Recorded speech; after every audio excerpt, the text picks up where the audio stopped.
Paradise is not necessarily synonymous with happiness. Rather, it is a realm of silence, free from the burden of thought.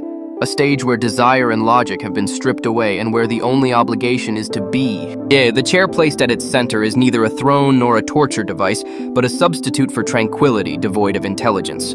The entity seated there knows not even its own name, fixed in the liminal space between creation and annihilation without being reduced to a concept.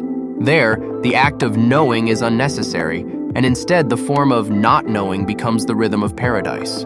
A paradise without intelligence is not a darkness unilluminated by the light of reason, but a homogeneous white where even the distinction between light and shadow is non-existent.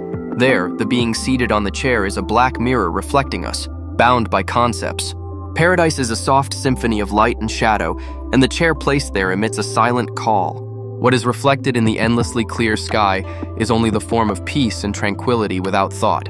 Every time one touches the cold, polished surface of the chair, one tries to confirm one's existence, but one's fingertips slip through the void. The air of paradise is sweet, and everyone whispers reassurance. But when reassurance seals away questions, peace slips away into eternity, and existence drifts into the distance.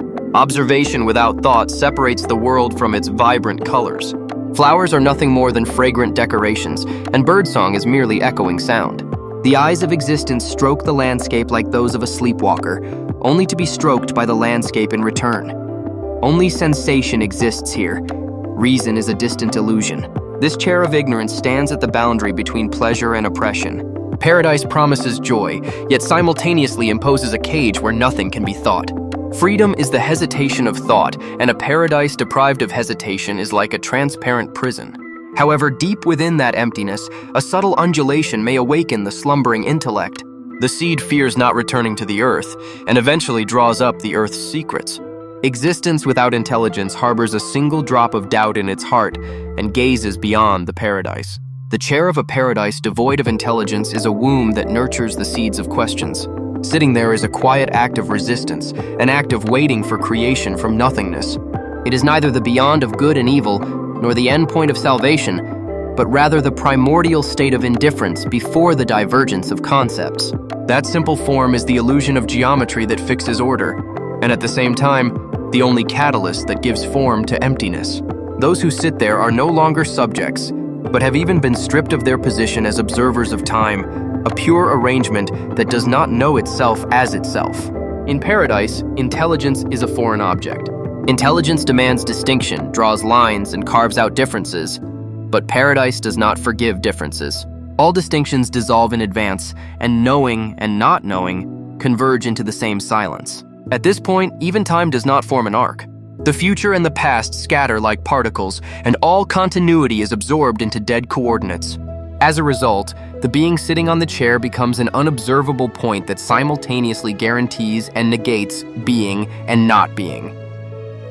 The being sitting on the chair, devoid of intelligence, is neither real nor imaginary, but a groundless origin that flickers beyond the framework of language.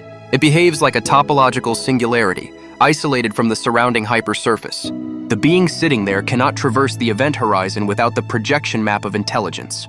The body is immersed in a sea of cracked information, embodying the absence of all questions. The infinitely folded perspective extends into the void, and the starting point of thought is frozen. Paradise is a colorless, odorless hypersimulacrum. Only the senses engrave minute fluctuations in this systemic nothingness. Contemplation reflects only the interference patterns of light and shadow. Paradise supplies abstract infinite regression, luring even the structuralist perspective into decadence. The being sitting there loses its name and becomes a foreshadowing of the act of being. The deeper the hole in thought, the more the being swings like a pendulum. However, that swing contains a seed. A tiny doubt rises as a quantum fluctuation and becomes a faint noise flickering in the void. Eventually, the noise amplifies itself and transforms into an event that transcends episodes. In the dawn before dawn, transcendental reflection may emit light. The paradise without intelligence is a womb that holds the driving force for the creation of intelligence.